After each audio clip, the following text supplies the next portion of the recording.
Abandonado na Bahia, capitão de areia, capitão de areia, capitão de areia. Bem-vindo todos a mais um Woncast diretamente dos estúdios da Wonk Channel. Bom, gente, hoje a gente vai começar o programa de uma forma diferente. Hoje nós vamos começar com o pensamento do dia. Repita comigo: não vou mais reclamar do meu trabalho. Nunca mais. E hoje aqui comigo, como sempre, o meu amigo de fé, irmão camarada Adenor Lima. Bom dia, Jaime, bom dia. O nosso amigo Dr. Malman. Bom dia, Jaime. Bom dia, Adenor. Como sempre, uma satisfação estar aqui no Woncast. E como sempre, a nossa voz de ouro, né? O meu amigo Fábio Naveca. Olá, pessoal. E aí, Jaime, tudo bem? Tô à vontade aqui, hein, Jaime? Que bom. Muito obrigado pelo convite. Vamos em frente. Bom dia, Mama. Bom dia, Naveca. Bom dia. Gente, hoje, na verdade, a coisa é polêmica. É polêmico? É polêmica. É porque nós temos um assunto, O Brasil é um país polêmico, Jaime. graças a Deus. É, né? Como diria o finado Chico Anísio, né? Ele tinha uma frase que dizia o seguinte: o brasileiro não é nem melhor nem pior, ele é diferente. Diferente. Então nós somos diferente do resto do mundo. É né? isso aí. E é isso que dá o nosso famoso tempero brasileiro, né? Que beleza. Mas, na verdade, hoje a pegada do dia é entender o que está acontecendo no nosso país. O nosso Brasil varonil, o que está acontecendo? Brasil! E o tema de hoje é justamente a questão do Auxílio Brasil. Auxílio Brasil. Quem é que está levando essa baba todo mês? Né? Diz o Bolsonaro, inclusive, que se eleito, Vai manter. vai manter. Quanto que é hoje? Quanto é que tá? R$600. 600 pilas. 600 reais. E houve um aumento significativo recentemente. Agora vamos saber se isso aí chegou a beneficiar alguém ou não. É essa questão que a gente vai discutir hoje aqui. Já né? vai começar a ser pago agora, né? Acho que antes das eleições, né? Não, já está sendo pago. Já tá sendo Tá pago, sendo né? pago, Pago. já tá sendo pago. Na verdade, ele termina em dezembro. É. Né? Foi prorrogado até dezembro, é isso? Já tinha um pessoal aí querendo dizer que ia aumentar para um salário mínimo e tal. Aí é complicado, né? Rapaz. Se aumentar para um salário mínimo, o cara não trabalha. E quebra o país, né? É um país, né? Quebra o país. Promessa de pô. todos os candidatos de permanecer esse auxílio e ampliarem. Né? Não, o grande avanço, na minha opinião, em que o governo do Bozo fez, foi o fato dele ter o seguinte entendimento, que o auxílio, né, que naquela época era o Bolsa Família, eles tinham o entendimento que o Bolsa Família ele só tinha a porta de entrada, ele não tinha a porta de saída. Então o entendimento era isso, só, olha, quem entra no auxílio emergencial nunca mais sai dele, porque se você arrumar um emprego, você perde direito a ele. Já nessa nova formatação, quem consegue um emprego de carteira assinada não perde Auxílio. o auxílio. Uhum. Então a coisa torna-se mais interessante, que o cara fica estimulado, porque o auxílio ele vai vir como um complemento do salário dele. Certo. Beleza. Agora, Interessante. aí quando tentaram... E esse é o assunto. E esse é o assunto. Essa é a pegada pelo seguinte, é porque nós temos um mapa do negócio, né? No mapa do negócio, e é um mapa muito preocupante, mostra que a faixa do Brasil, que começa ali com Acre, Amazonas, Pará, Amapá, entra ali do Nordeste até a Bahia, todos esses estados têm mais pessoas recebendo o Auxílio Brasil do que pessoas com a sua carteira de trabalho assinada. Ou seja, tá excetuando aí funcionário público. Sim, Tá sim. excetuando. Beleza. Ou seja, lá eles vão lá no CAGED e apuram lá no CAGED. Olha, quantas pessoas tem de carteira assinada no meu estado? Ah, tem 200 mil. E quantas estão recebendo o Auxílio Brasil? Tantas mil. E aí eles tiram essa média. E o que é preocupante, e muito preocupante, é o seguinte, é que se nós confrontarmos esse mapa com o mapa eleitoral, eles são praticamente idênticos. Idêntico, Jaime. Praticamente, excetuando ali o estado de Minas Gerais, o Uhum. Espírito Santo ali, Rio Grande do Norte e o Acre e o Piauí, é um mapa idêntico. Ou seja, a mancha vermelha se espalha pelo Nordeste e o Norte do Brasil. Tanto que nenhum estado do Centro-Oeste ou do Sudeste possui a mesma proporção de pessoas. Ou seja, mais pessoas recebendo auxílio do que com sua carteira assinada. Então você fez um confronto aqui o eleitoral, né? Sim, Ou seja, o eleitoral. Essa galera que está recebendo aí o auxílio votou em um partido, Com certeza. um segmento, um lado. Um lado da moeda. Hum. E o outro, que no caso é o Sul, voltou pelo outro lado. Agora, o que é muito curioso é o seguinte. Nós tivemos, indiscutivelmente, 13 anos de regime da oposição no país. Uhum. 13 anos. Sim. Vamos lá. Em 13 anos, com o milagre econômico, com o crédito aquecido, com uma série de obras do PAC, não foi possível reverter a questão da miséria no Nordeste. Das questões que falou para obras do PAC, a maioria nem foram concluídas. Né? Grande maioria não Praticamente. foi. Não colocou- As mais Entre elas, importantes, né? como Entre elas, a indústria da seca não foi. a indústria, exatamente, entre elas, a transposição de São Francisco, Exato. que foi concluída Sim, agora, Sim, recentemente. Isso tudo torna um reduto ali de É o votos reduto ali. da fome, né? Onde o cara quer garantir que vai ofertar mais para ele não trabalhar. Hoje a gente chega esse auxílio são 18 milhões no país recebendo esse auxílio. Né? Não, e o que é curioso é o seguinte, é que se você for em estados como São Paulo, você vai ver que a massa de nordestino lá é gigante. Uhum. É a maior população nordestina fora do Nordeste. Fora do Nordeste, perfeitamente. Isso é Aliás, indiscutível. Aí o que acontece? Se tu chegares com um nordestino que mora em São Paulo, ele não vota na oposição. Ele não vota na esquerda. Uhum. Porque ele conhece o drama de lá. O nosso país está sendo assim, uma coisa muito, muito, muito estranha. Muito, muito estranha. Porque é um país de socialistas de iPhone. Olha só. Tu vê, né? Foram Essa frase é profunda, já. É. Acho que merece até um efeito aí bacana e tal. Olha, Eu essa acho frase também que merecia uma coisa diferente, né? Eu vou... um negócio ou assim seja, que- É o famoso, né? Como diria o nosso amigo Bozo, né? ou seja, é fácil socializar o que é do governo e o que é do Estado. Né? Difícil é socializar o O difícil é socializar o que é seu. E aí, o que acontece? Passando para os números, né? Os números em que nós podemos perceber que, por exemplo, lá no Maranhão nós temos 529.208 pessoas com carteira assinada. Perfeitamente. É o cara que todo dia levanta e vai para a batalha. Tá? Isso aqui é só da iniciativa privada, tá? Isso aqui é Beleza. iniciativa Sim. privada. Porém, no Maranhão, nós temos 1.100.450 pessoas recebendo o benefício do Auxílio Brasil. Resumindo, Ou seja, de cada 3 pessoas no Maranhão, Duas. uma trabalha e 2 recebem. Jaime, esse assunto, claro, nós estamos aqui entre amigos conversando, mas isso é sério demais. Muito. Vamos lá. Seríssimo. Vamos lá, vamos pegar o caso do Maranhão aqui.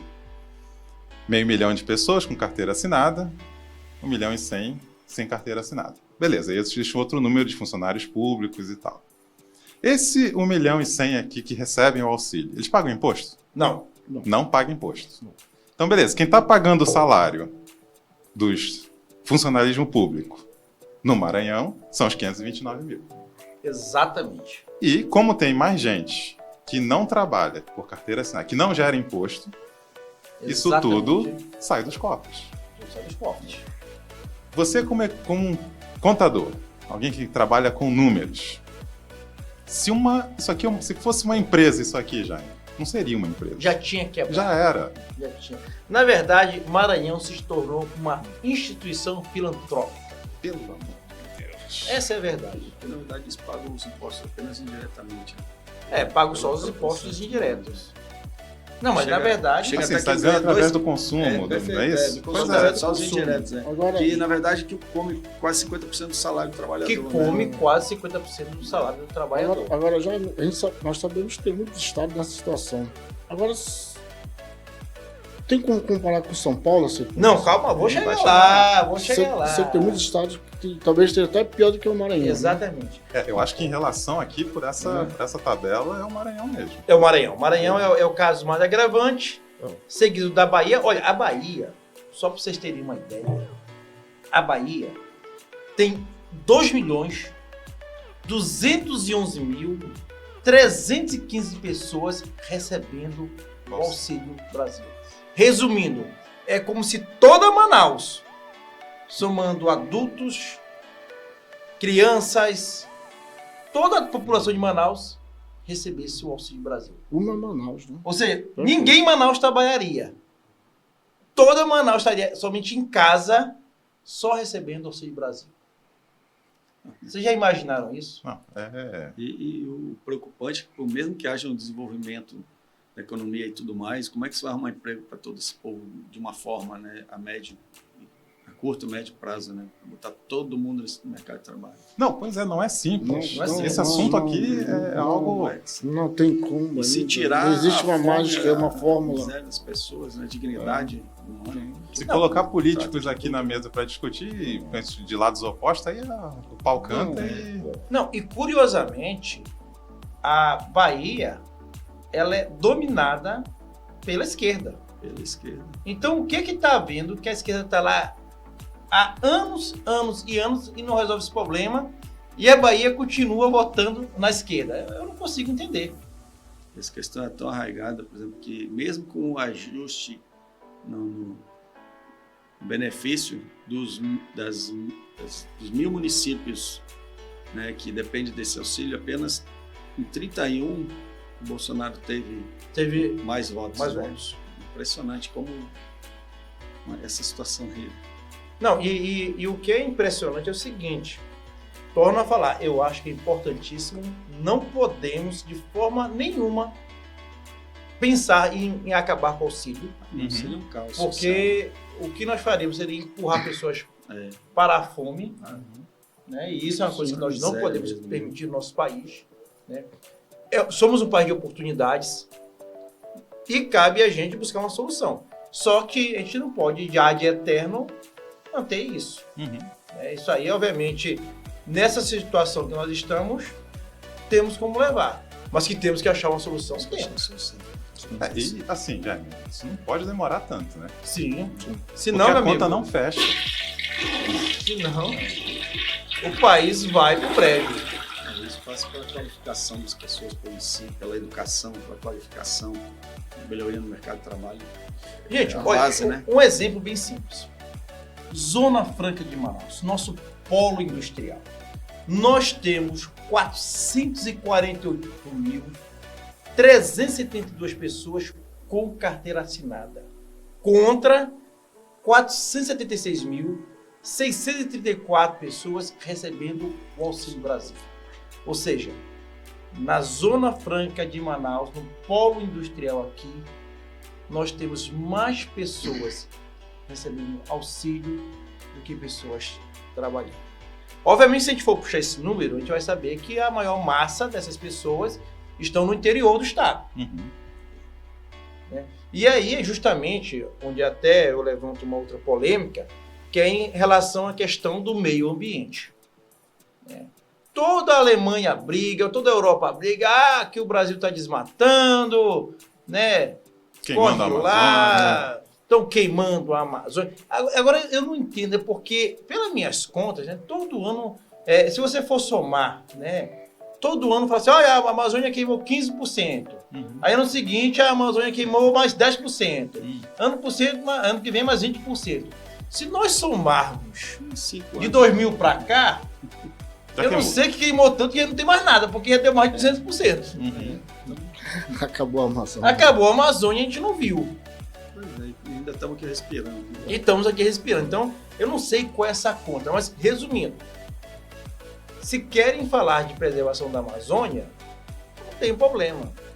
Chama aqui, olha, Suécia, Alemanha, Dinamarca, Estados Unidos. Olha, é o seguinte, olha, aqui em Coari nós temos 60 mil pessoas. Cada pessoa tem que ter no mínimo aí $1.000 por mês para ter uma vida digna. Quem é que vai começar a bancar? A Alemanha banca 10 mil famílias, a Suécia banca mais 10 mil famílias. Então, aí o que acontece? Todo mundo vai receber dinheiro do interior do Estado, sem sair dos nossos cofres. O compromisso é de ninguém poluir, ninguém derrubar uma árvore, tudo pago pela Europa. Isso. Eu Toma concordo. aqui, toma lá, da cá. Vamos lá da cá. Já que criticam tanto, não querem deixar desenvolver absolutamente nada aqui na região. Né? A solução é essa daí. Ninguém tem que. O povo tem que sobreviver. Mais do que sobreviver, tem que viver, tem que se alimentar, tem que educar Gente, os filhos, tem que fazer tudo. Me mostrem uma indústria de transformação no interior do estado do Amazonas que não esteja ligado diretamente à produção vegetal, como extração de madeira ou pesca. Voltado para o interior, nenhuma. Nenhuma. Existe. Voltado Existe. para o interior, nenhuma. Você acredita que teremos uma matriz diferente econômica aqui? Primeira coisa, existe um engodo no estado do Amazonas que dizia que aqui nós teríamos que desenvolver o turismo. Aí já teve até um candidato que falou que nós podíamos abrir cassinos. Vamos lá, bora pensar muito bem. Tem um dado que as pessoas não sabem. Que se você pegasse todo o turismo do Brasil, todo o turismo do Brasil, ninguém vai para nenhum outro lugar, apenas para o Amazonas. Não vai. Todo mundo que sai de turismo tem que ir para o Amazonas. O que se arrecadaria no ano todo, de todo mundo vindo só para o Amazonas, é o mesmo valor que é produzido pela Zona Franca de Manaus, pelo polo industrial. Resumindo, é uma conta que não fecha. É que na verdade tem que ser, serão vários modais aí para esse desenvolvimento, né? Não, e é uma coisa, gente, que sinceramente qualquer pessoa de bom senso, qualquer pessoa minimamente informada sabe que para se desenvolver uma matriz de turismo envolve muita coisa. Sim, né? Envolve infraestrutura das cidades, envolve infraestrutura hoteleira, serviços como um todo, as pessoas falando inglês, que as pessoas não sabem falar inglês. Isso. O que na verdade isso a gente assim denota o quanto os governantes não foram, né, fiéis ao projeto Zona Franca, porque ele sempre teve data, né? Eles não, e sempre houve verba para essas questões aí que não foram aplicadas onde deveriam, né? Por isso que não houve outros fatores de desenvolvimento. Ficou pensando na Franca, o dinheiro foi gasto e não foi criado nada. Não Por foi isso que a gente criado está vivendo Não foi essa criado. questão hoje. Aí já foi ampliado, vai ter que ser ampliado de novo uma hora, infelizmente, as coisas vão mudar, né? Então, tá na hora de começar. Claro que jamais pode acabar, porque senão seria... Não, em todos os países do mundo sempre existem as regiões de Zona Franca. Isso em todos os países do mundo. Qualquer país desenvolvido que você for, você vai ver lá que tem uma região de Zona Franca. Agora, óbvio, eu sou extremamente favorável ao turismo no Amazonas. Mas só que nós temos que ser realistas, porque não adianta eu sonhar com uma coisa enquanto o meu irmão aqui está lá no interior passando fome. Não é Quem suficiente, tem fome né? tem pressa. Não é suficiente para sustentar. Quem tem fome tem pressa. Ô, Jaime, essa questão, esses números aqui, eles são estarrecedores. A questão é o seguinte, isso não é de agora. Não. Isso é, histórico, né? Histórico. Vamos lá. Na uma questão cultural. verdade, estados como o Amazonas, né? Porque o Amazonas vive um aumento ímpar. Né? Indiscutivelmente. Com a história do Fique em Casa, em escala global, né? Houve um desaquecimento mundial da economia. Sim.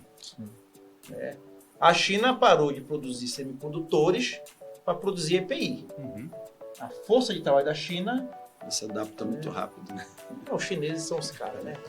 Os Nesse chineses ponto, são os caras. O que Então, explica? houve toda uma mudança da matriz produtiva da China. Obviamente, toda a cadeia, principalmente a cadeia de mineração, que é uma cadeia muito complexa, e é justamente onde estão envolvidos os semicondutores, que aí é que vem um problema. Separou a matriz de semicondutores, separou o mundo. Hoje em dia, tudo que você pensar leva a semicondutores. Tudo. Literalmente tudo. Né? Tanto que, na minha opinião, uma das coisas que nós deveríamos investir firmemente aqui na região norte é a mineração sustentável. Então, por exemplo, nós temos aí grandes jazidas de silvinita que não estão sendo exploradas da forma adequada. Ou seja, o governo tinha que entrar, até mesmo porque a silvinita é importantíssimo na produção de fertilizantes. E qual é a nossa maior matéria de exportação? Produtos agrícolas. Aí o que vai acontecer? Nós vamos começar a tirar o nosso mineral aqui, mandar para fora para produzir o adubo lá fora e comprar o adubo que nós mandamos a matéria-prima para ser produzida. Que é justamente também o que acontece com o nosso minério de ferro. Carajás é a maior mina de minério de ferro do mundo, né? Pega todo o seu minério de ferro, manda para fora para ser produzido e a gente compra os aços especiais. O Brasil sempre foi assim, né? Já desde a colonização já foi justamente dessa forma, né? E até hoje não mudou. Não, voltando, né? Eu que sou um entusiasta da história do Barão de Mauá. Olha aí. Palmas. Pode ver. E o Barão de Mauá, né? Ele, uma vez, jovem ainda, né? Ele foi perguntado a ele, por um nobre da época, né? Se ele fosse desejar alguma coisa para o Brasil, o que ele desejaria? E ele virou lá para o nobre na época e disse, olha, eu gostaria que o Brasil tivesse muito ferro, muita produção de ferro. Aí o cara virou para ele e disse, calma lá, por que você não desejou ouro, diamantes? Ele disse, não, ouro sempre tivemos, só fomos explorados por ele. Diamantes sempre tivemos, sempre fomos explorados por ele. Se nós tivéssemos ferro, a gente estaria preocupado em trabalhar e produzir matrizes produtivas. E, na verdade, isso foi um grande fato, né?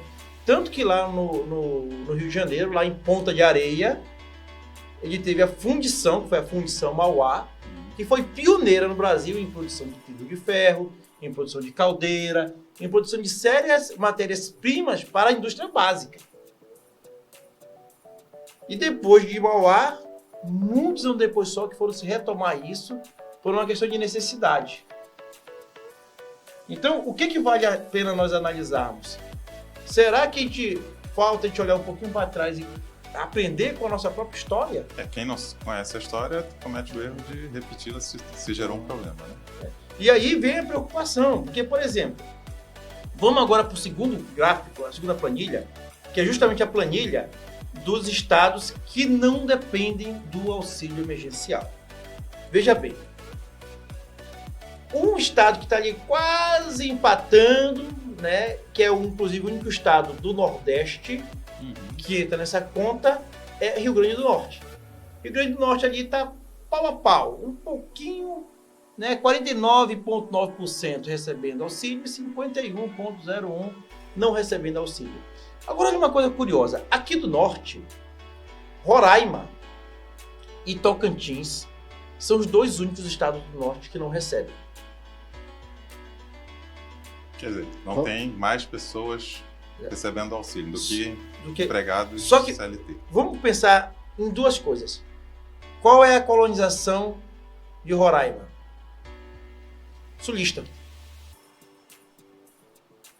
A colonização de Roraima é sulista. Pode chegar lá em Roraima lá. De onde tu vier vindo do Paraná, vindo do Rio Grande do Sul, vindo do Mato Grosso, pode pegar lá.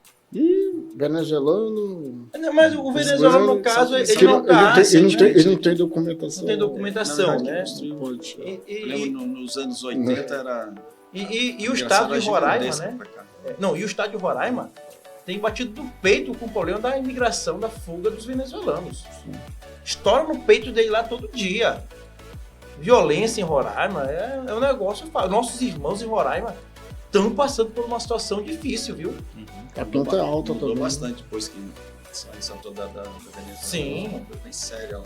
Gente, eu mesmo, há anos atrás, fui lá em Santa Helena do Guaerê comprar muambas. Eita. Muambeiro? Comprar que naquela época existia aquele pirulim, já ouviu falar? Não. Não, que é isso? Pirulim? Esses nomes estranhos. Pirulim é um biscoito, é tipo um wafer recheado de chocolate italiano. Então lá em Santa Top. Helena do Guaerê... Hã? Top. Top, gostoso. Produto Gostoso. italiano, muito bom. Então lá, na verdade, naquela época, isso em 2002, Também tem 2004... polarzinha ali, né? A polarzinha, né? Nem cerveja mais da Venezuela nós ouvimos falar.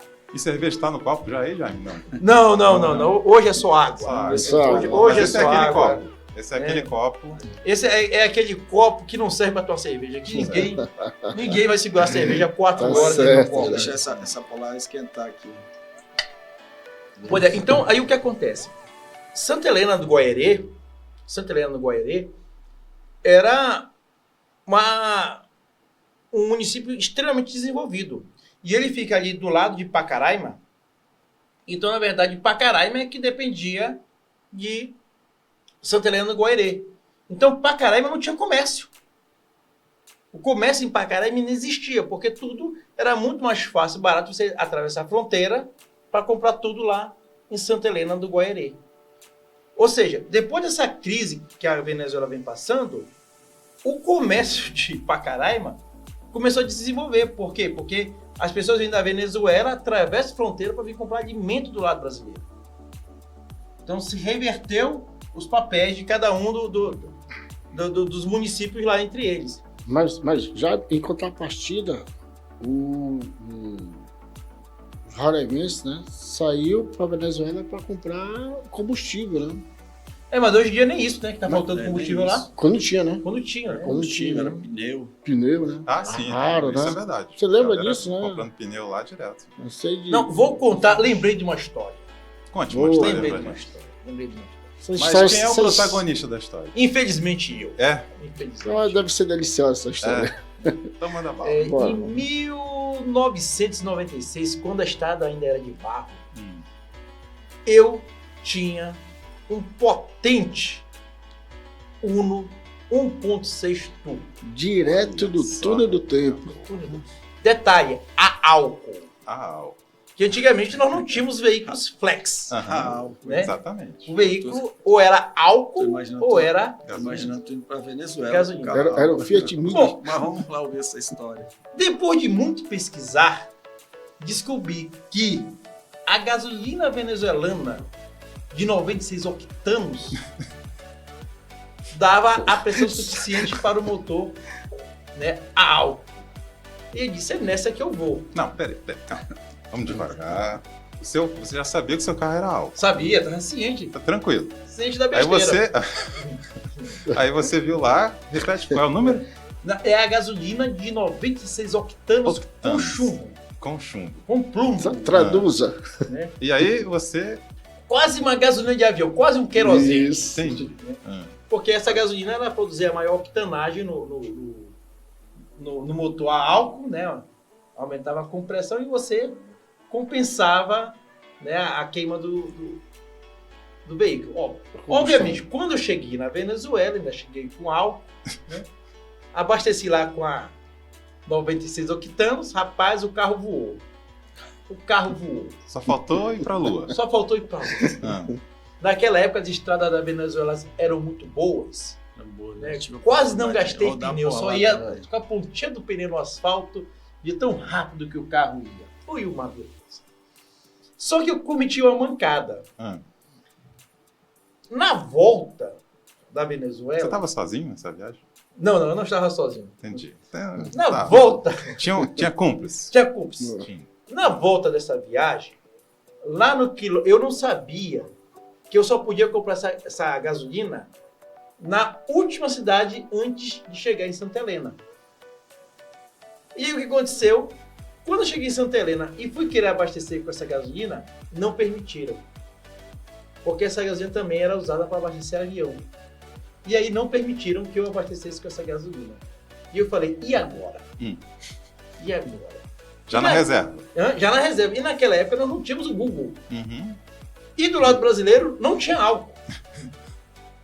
E o que eu faço agora? Aí eu pensei, bom, álcool é álcool, né?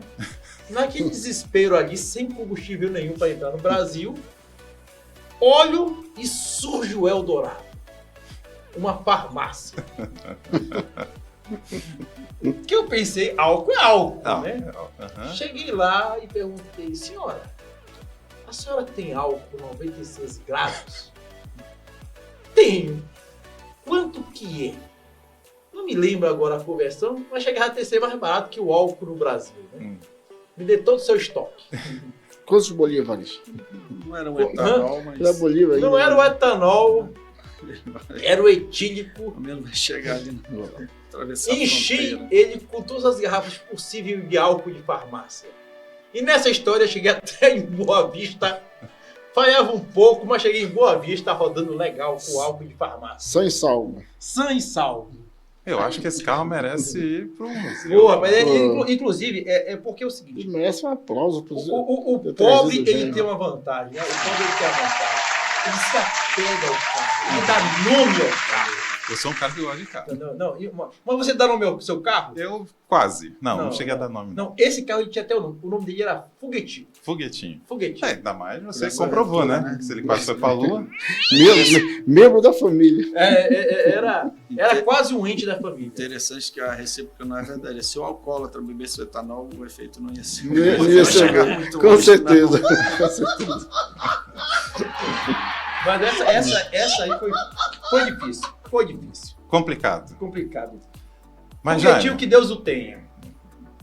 ô Jaime, vamos lá. Só para voltar aqui um pouquinho na questão do número, porque para mim isso aqui é muito complicado. Um estado onde você tem mais da metade das pessoas recebendo auxílio. Jaime, isso é cultural. Sim. Vamos lá. Como é que eu faço você, digamos, você é uma pessoa que recebe auxílio e você recebe lá seus R$600 para não trabalhar. Não trabalhar. E como é que eu faço? Eu coloco para você assim, vem cá, é melhor você trabalhar. E ao invés de estar recebendo uma coisa aqui para subsistência, porque é subsistência. Não, e é mais sério do que isso. Você nunca sabe se o ano que vem vai ter. Pois é. Porque fica essa discussão entre disputas, né? Vai Quanto ter, não é, vai quanto ter, vai eu ser, vou pagar quanto mais, é. eu não tiro, não sei mais. Mas, gente, uma hora vai bater na porta e Agora vai acabar. acabou. Não dá pra fechar. A conta não fecha. E aí? Nunca vai fechar. Adenor, como é que eu faço isso? Como é que eu tiro da pessoa? Não, você não Não? produz alguma coisa? Aí o cara, não, mas você tem que pagar pelo menos mais, né? Não, essa conta. Não tem mágica. Não, a conta é muito complexa. A conta Não passa fecha. por educação, a conta passa por moradia, condições dignas de trabalho. A conta é uma conta muito complexa. A conta Quem é uma- ganha com isso, Jaime? O político, Pois é, né? né? Quem oferta mais. Quem oferta mais, essa é a verdade. Quem vai ganhar é quem literalmente ofertar mais. Né? Ou seja, todo mundo, na verdade, vai negociar seu passe frente ao auxílio. Né? E aí, tem um outro dado, né, que é um dado também com relação à bancada eleita. Não sei se vocês lembram lá, quando os candidatos se autodeclaravam. Né? Qual que é a sua autodeclaração? Né? Em relação à cor. Em não é relação isso? a Pelo sacou. Então, dos candidatos a presidente, não vou citar nome para não entrar em polêmica, né? 76,96% dos candidatos a presidente se declararam brancos e 23,02% negros ou pardos. Para governador, 59,19% se declararam brancos, contra 39,4% negros ou pardos. E só a título de curiosidade, né, o Dudu Braga se declarou pardo. Pá. Mas por quê? Isso tem um benefício? Eu me Sim, declaro ele negro. tem mais verba. Ah, Tem. São duas coisas que aumentam a cota dele na disputa.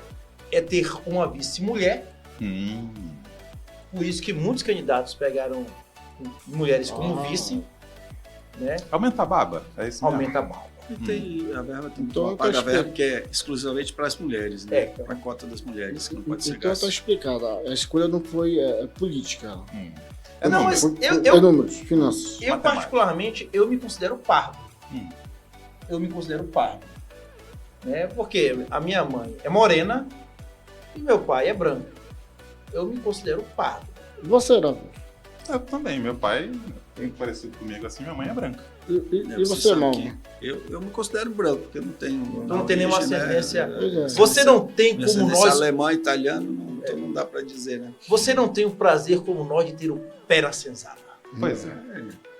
Mas Jaime, Não comeu feijão preto, né? qual é a diferença que isso faz para a Pois pessoa, é, hein? exatamente. Tá beleza, Sabe a que gente acabou pardo- descobrindo Ah, desculpa. do partido, não foi mal. Na questão do partido, já descobriu que a questão é matemática, financeira Sim, e tal. financeira. Mas o que muda na sua vida se virasse assim, agora você é negro, Olha, ou você é branco? Eu vou te ser bem franco. Não vou nem dizer o que muda na minha vida.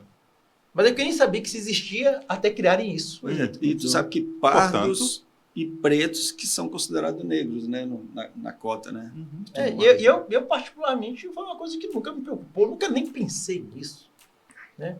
Que na nossa época lá, na época que nós éramos da geração raiz, não tinha cota, não tinha isso tudo. Na verdade, é o seguinte, é que o governo criou um bolsão de dificuldade para os menos favorecidos para depois vir ofertar um bolsão de facilidades. Então é complexo. Mostra o problema e traz a solução. Traz a solução. Né? Ele cria o problema também para criar a solução e viver da barganha dessa solução. Né? Mas eu entendo que as cotas, sim, são importantíssimas. Porém, eu discordo do critério. Eu acho que não deveria ser por questões de raça. Porque é muito difícil. É muito difícil dizer, olha, você é negro, você é branco, você é amarelo, você... existe muita subjetividade nisso aí. Eu entendo que a questão das cotas deveria vir pela condição social. Eu acho que seria uma forma menos injusta. Que forma justa é muito difícil de você encontrar uma forma justa. Mas eu entendo que se você fosse pelas condições sociais da pessoa, você teria uma melhor equalização e não teria tanta polêmica em relação a isso aí. Porque já pensou? Eu digo assim, não, Naveca, eu acho que tu é amarelo. Eu disse, não, mas eu me acho branco. Acabou. Acabou. Solução. É autodeclaração. Então eu acho que é uma coisa... Mas o que mais me trouxe estranheza foi o seguinte. Nós fizemos um levantamento entre os partidos que mais elegeram candidatos. E nesse levantamento, o PL, que elegeu 99 deputados, destes 25 se declararam pardos ou negros. Né? 25%. 25% deles. Os republicanos, que elegeram 41 deputados, 20 também se declararam pardos e negros, ou seja, 48,78%. Já o União Brasil, né, que teve 59 candidatos, 17 desses, que representa 28,81%, também se declararam pardos ou negros. Agora, uma coisa muito curiosa é que esses partidos são tidos de centro ou de direita. Olha aí. Então, os partidos de centro e de direita tiveram a maior proporcionalidade de eleitos Entre negros. entre negros Negros. e pardos. E os partidos tidos de esquerda, os partidos ditos defensores de minorias, foram os que menos elegeram pardos e negros. Quer dizer, é uma contradição que só acontece. Brasil! A gente imagina, quando vê essa questão da autodeclaração, será que esses... Hoje, nós vamos ter agora 91 deputados negros, né? Mas quem realmente é negro na história aqui, ou tem envolvimento com os movimentos sociais, com o movimento Sim. da evolução, né? Dessas questões raciais e tudo mais, né? Que houve grandes conquistas, Houve né? grandes Houve grandes conquistas. conquistas. Agora- Mas já, como é que a pessoa se declara de cor? Qual é O critério. o critério? Qual é o argumento? Nós temos agora um exemplo aqui, lá na Bahia, do ACM, Uhum. que ele se declarou pardo. Olha aí. Não, E para isso ele teve que pegar Pegou um solzinho, solzinho, lá, só agora só Mas pardo. tem sol também, né? Porque sendo assim, daqui a pouco, uma aí nosso advogado, Doutor Malma, no máximo, camarão. né? Camarão. No máximo, camarão. Ele vai lá Não cola. na Lagoa dos Patos, lá no Rio Grande do Sul, pegar um sol. Você lembra daquele fato que teve, eu acho que foi na UFRJ, eu acho, se não me falha a memória, que um rapaz, ele fez um blackfake, Black fake. vocês viram que Eu- ele se sou- maquiou Eu soube dessa história aí disso. com uma base mais escura, Hum. e era um blackfake bonito, porque ele tinha olhos verdes. Foi um vitiligo ao contrário, né? Foi... Você não soube dessa não? Não. Lembra dessa aí, doutor? Lembro, sim. Né? E eu não sei nem que fim levou, se ele foi... Ele foi muito criticado, né? Não, ele. Hoje- Tanto é que hoje ele já estava cursando a faculdade e foi convidado a se retirar, né? Se retirou da faculdade. Faculdade. Foi trancar o curso dele. Quer dizer, é alguma coisa as coisas muito... mesmo. Não, mas negar alguma coisa que. Cara, Criam-se as situações aí. mas, surge mas como sempre, alguém se dando bem na história. Alguém utilizando isso de uma forma. De uma forma devida. É, porra. Mas é como eu falo. Eu não sei, né? E para nós sermos justos, eu não sei qual é a ascendência étnica do ACM.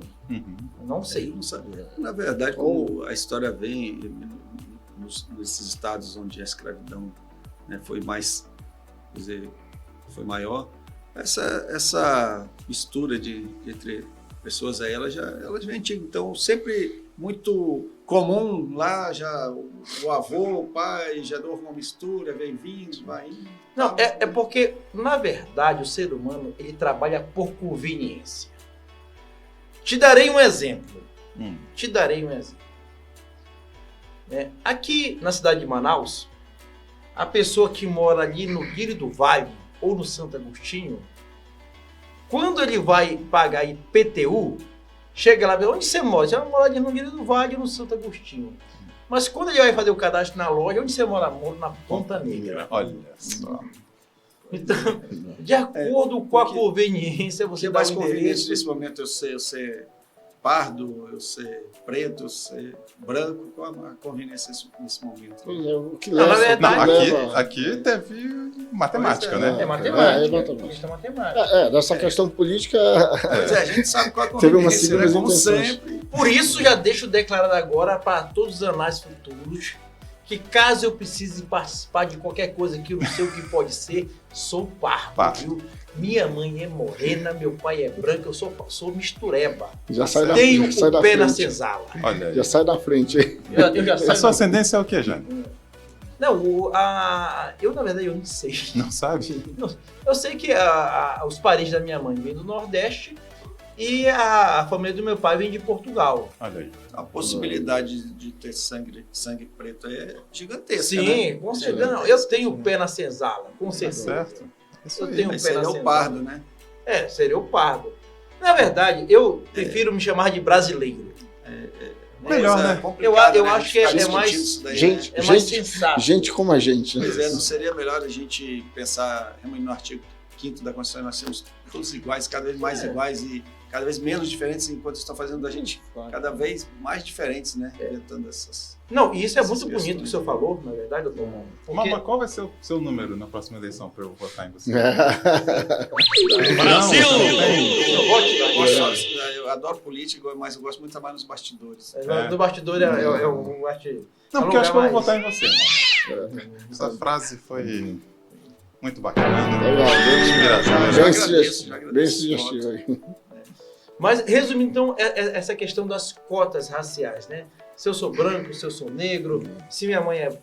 Eu acho que é uma coisa muito irrelevante para tantos problemas que nós vivemos. Eu acho que tem que entender que nós somos uma nação chamada Brasil. Todos somos brasileiros. E o que a gente devia se preocupar, na verdade, é o seguinte. O meu irmão está passando fome ou não está? Vamos resolver, na verdade, é o pão que o meu irmão tem. Esse é o objetivo principal, né, da Sim. política, né? Eu se preocupar com o bem-estar social e, infelizmente, o que não... É o que não Sai. está acontecendo. É o que não está acontecendo. Agora, Para quem enxerga um problema como oportunidade de solução, o Brasil está repleto. Para isso, talvez seja isso, se gerações aí, a cabeça, a mentalidade, a forma de pensar, que a gente consegue resolver problemas, talvez melhore, talvez esses números aqui modifiquem, mas quanto tempo vai levar isso? Não é? Será que é a sua geração, a minha geração, meus filhos, netos? É uma boa pergunta, na verdade. existe Isso é- um estudo que em 20 anos vai ver, na política, segundo essa matemática que está indo aqui, vai igualar o número de candidatos negros e brancos, né? Vai demorar ainda 20 anos para ver essa equalização aí. Eu preferia falar que vai haver uma equalização com a representatividade das mulheres e dos homens. Na verdade, me preocupa muito mais a questão da representatividade das mulheres, para elas serem Perfeito. mais atuantes na política, porque, na verdade, a mulher ela tem um impacto muito grande. A mulher, em muitos casos no nosso Brasil, né, ela é a chefe de família, ela é que é o esteio da casa. Então, na verdade, o que eu gostaria era de ver mais mulheres atuantes na política, né, não com caráter feminista. Exatamente. Eu acho que isso só mais divide do que agrega. Uhum. Né? E sim como o outro lado da moeda. Então eu acho que esse equilíbrio seria um equilíbrio muito interessante. Quando a gente trata dessas pautas identitárias, a gente não pode esquecer que tem a questão dos indígenas também, que 67% aumento de candidatos indígenas nessa eleição. Sim. Né? E também teve duas trans que foram eleitas também, né? Uma pelo PSOL e outra pelo PDT. Eu acho que essa questão, nós elegemos uma trans, não sei o que lá, eu acho isso no meu entendimento, eu não considero isso necessariamente como um avanço. Né? Por que eu não considero isso como um avanço? Porque eu acho que as pessoas não deveriam ser rotuladas por suas opções sexuais, né? Ou pela sua cor. Eu acho que... Mas, então, é necessário, é preciso dar publicidade a isso?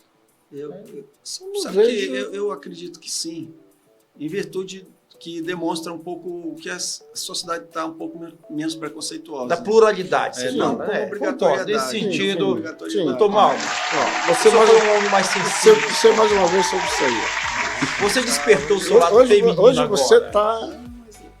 Mas ele sempre foi desperto. Claro, Mas isso mesmo. desperto, eu não despertei, Ah, eu desperto. Não, mas você falou uma verdade. Mas é real, Mas se tu porque- se pensar só em alguém se candidatar, uma trans se candidatar há 20 anos atrás, seria absurdo. É porque... A sociedade não aceitaria. Hoje tem eleitos.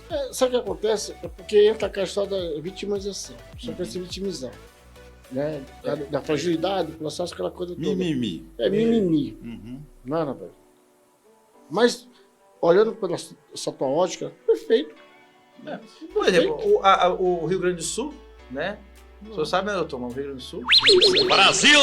Fica no Brasil. Eu não deixo de aceitar as piadas do Rio Grande do Sul, né? Olha, interessante, né? Tem que pôr piada de gaúcho Mas também, cara. É eu- proibidor eu- de fazer piadas é bullying, de gênero, porque é político. É burro, Tem né? que parar de fazer piada, Piada de de gaúcho também. Mas não é piada, né? E, por sinal, quase conseguiu a disputa pela presidência da República o Leite. O Leite. O Leite é Sim, assumidamente homossexual e, na minha opinião, fez um bom trabalho no Rio Grande do Sul. Produção, Produção. isso é resultado. Não importa a opinião, a opção e tal. Exatamente. Eu acho Tem que que reproduzir. o que é menos importante naquele cenário ali justamente foi a opção sexual lá do governador. Pra ver que os gaúchos não são assim tão Ah. preconceituosos, quero dizer, né? Ah, Não, tem Bah! mas Barbaridade. padre, barbaridade, tio. Como diria o gaúcho, me caiu dos bolsos butiá. olha isso. Olha isso, é do tempo do meu avô mesmo. Tempo do teu avô, né? Tanto que hoje a garotada nem sabe mais o que é. A O maioria que- das o que pessoas que é sabe butiá, né? Esqueceram. Mas o senhor sabe que eu pesquiso tudo da vida de vocês, né? Que o meu prazer é poder falar um pouquinho mal de cada um, Tá né? certo. É isso aí. Senão não tem graça o negócio. Mas aí. pra quê, né? Mas que seja mal, mas que falem, né? Falem bem, falem mal, mas falem Mas de pode Fale estar bem fora. e fale muito, né? E falem bem de Porque, na verdade, aqui nós estamos chegando no nível que nós estamos tudo afiado, né? Ou seja, Corte rápido. Faca. Tramontina. agora vamos lá para o nosso terceiro gráfico lá, que é justamente da bancada eleita por partido, né? Então ficou uma bancada bonita, ficou uma bancada grande lá, né? Porque Colorido o negócio. colorido, bem colorido. Porque nós tivemos a bancada do PL com 99 representantes. E aí, depois lá do PL, nós tivemos aquele grupo lá do PT, do PC, do B e do PV, que estão federalizados, que é uma bancada com 80 participantes. Logo depois vem o União Brasil, com 59 representantes, o PP com 47, o MDB com 42, o PSD com 42 também, republicanos com 41, e aí vem ali aquelas minorias ali para baixo, né? Uma coisa que nós temos que observar, né? Que dos 513 candidatos, quase 20%, né? 19 ponto alguma coisa, vem do PL, que é a base de apoio do Jair Bolsonaro. Então, Bozo está bem servido, né, na sua bancada. Caso venha a ser. Caso venha a ser eleito, né? Não sabemos o dia de amanhã. Agora, é uma coisa a se pensar essa nova bancada, né? Como é que vai ficar toda essa nossa questão no nosso país, né? Ou seja, temos um país que está basicamente com candidatos da direita, basicamente com direita. Se for eleito um presidente de esquerda, como é que vai ser a governabilidade? Ah, Cara, como cenas foi, do próximo capítulo. como foi a do atual presidente, onde não tinha essa maioria? Foi difícil, né? Acredito que a do outro não vai ser fácil. Não vai ser fácil. Não vai ser fácil. Não vai ser A fácil. gente não entende politiquês. Não, Essa politiquês essa língua é difícil. é a Mas é- aposta milionária. Quem entendeu politiquês, Entendeu? Politiquês aí. Anda ali no Congresso, anda ali na Câmara dos Deputados. não, desfila. e uma coisa muito séria nisso tudo, né? Ser uma base de sustentação, né? Principalmente nesse cenário que nós temos de uma guerra aí da Rússia contra a Ucrânia, né? E cada vez a coisa vem se acirrando mais. Detalhe, a Rússia já decretou lá, já englobou algumas Anexou, algumas né? áreas, anexou Pois algumas é, áreas. aí chega aquele problema. Putin, na verdade não foi o Putin, foi lá o assessor dele, que agora eu esqueci o nome, já declarou que qualquer invasão à Rússia será repelida com armas nucleares. Uhum. Mas sabe-se que desses territórios anexados aí já foram retomados alguns, né? Pois é, aí vem a Então, pergunta. já estão lá dentro. Aí vem a pergunta, vai ter arma nuclear ou não vai? Rapaz, esse assunto aí já isso aí é assunto.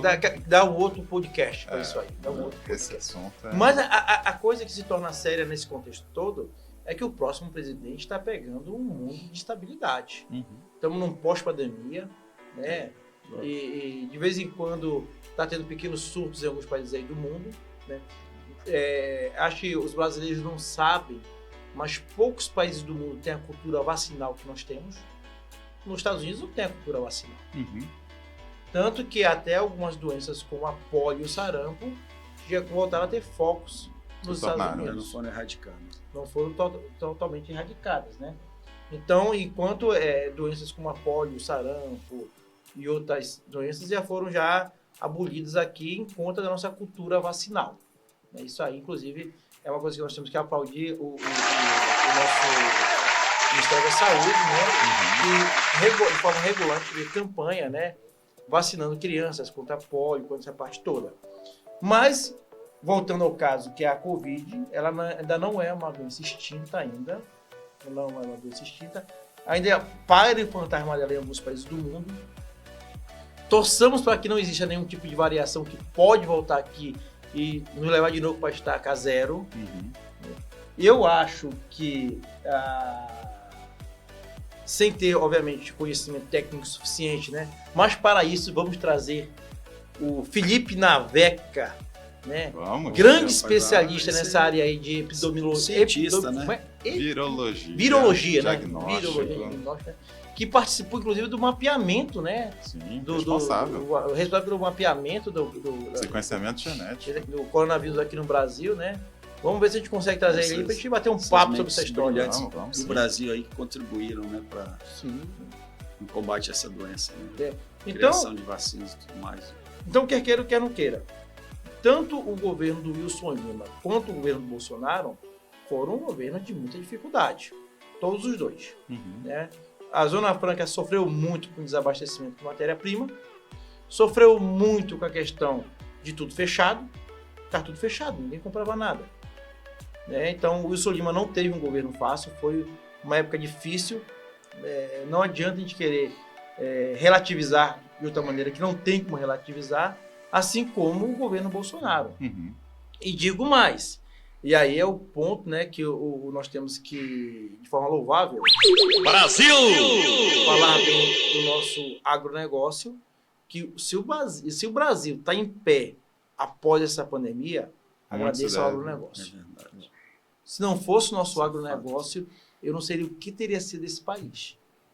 Porque toda a matriz produtiva ali da indústria e do comércio parou. O agronegócio não tinha como parar. Uhum. O agronegócio não tinha como parar. Então, na verdade, foi o agronegócio, na verdade, que manteve a nossa matriz produtiva em pé, né? E eu acho que isso aí é uma coisa que o próximo presidente tem que ser uma pessoa muito sensível. Olha, isso é um assunto complicado, que a gente sabe que, dependendo de quem for o próximo presidente, é muito sensível, mas há movimentos aí, né, onde destruíram bateram muito no agronegócio, foram em fazendas, tomaram fazendas, acabaram com várias coisas do setor do agronegócio. É uma preocupação, né? É o ponto que eu não entendo no PT. Como eles ficaram 13 anos e não resolveram o problema da reforma agrária? Pois Eu não entendo isso. Eu não entendo. Jaime. Nosso mundo. É uma Nós temos questão muita coisa para complicada. resolver. Né? A reforma agrária não foi solucionada no país. Né? O setor que bate justamente nessa questão agrária é o agronegócio, altamente produtivo. altamente, é a mola propulsora. Somos exemplo a nível mundial Eu sou no agronegócio. o celeiro do mundo, na verdade. O celeiro do mundo. Ou seja, tem chinês comendo arroz do Brasil. O que não falta é assunto para a gente O debater. que não falta aqui, é assunto para a gente debater. Agora, a grande questão é como conscientizar as pessoas disso. Exatamente. Como conscientizar? Né? Ou seja, será que um jovem se interessa por escutar o que nós estamos falando aqui? Vai ter, Jaime. Sempre vai ter. Sempre vai ter tem gente, um louco, vai ter outro gente, louco, outro né? louco pra gente aqui. E o que importa é divulgar, é colocar É, isso colocar de um isso jeito aí, né? diferente, uma nova visão e De repente um jovem vem aqui também discutir com a gente. Claro. Opa, isso aí seria Claro. interessante. Trazer ideias, né? claro. Aí a ideia é que era muito tentar buscar o Amon, rapaz. Eu tô curioso, rapaz. Aí, um jovem político. Vamos tentar, por que não? Eu vou tentar entrar em contato com a assessoria do Amon para ver se a gente consegue trazer aquele prodígio aqui com a gente. Vamos. Entendeu? Quem sabe a gente não aprende um pouco mais com ele. Entendeu? É uma visão nova. Bom, então, gente, a gente fica por aqui. Beleza. É isso aí. Muito bom. Muito obrigado a todos, gente. Agradeço também. Agradeço ao carinho de vocês, a nos escutar um pouco e até o próximo Rompcast. Um abraço. Um abraço. Que demais!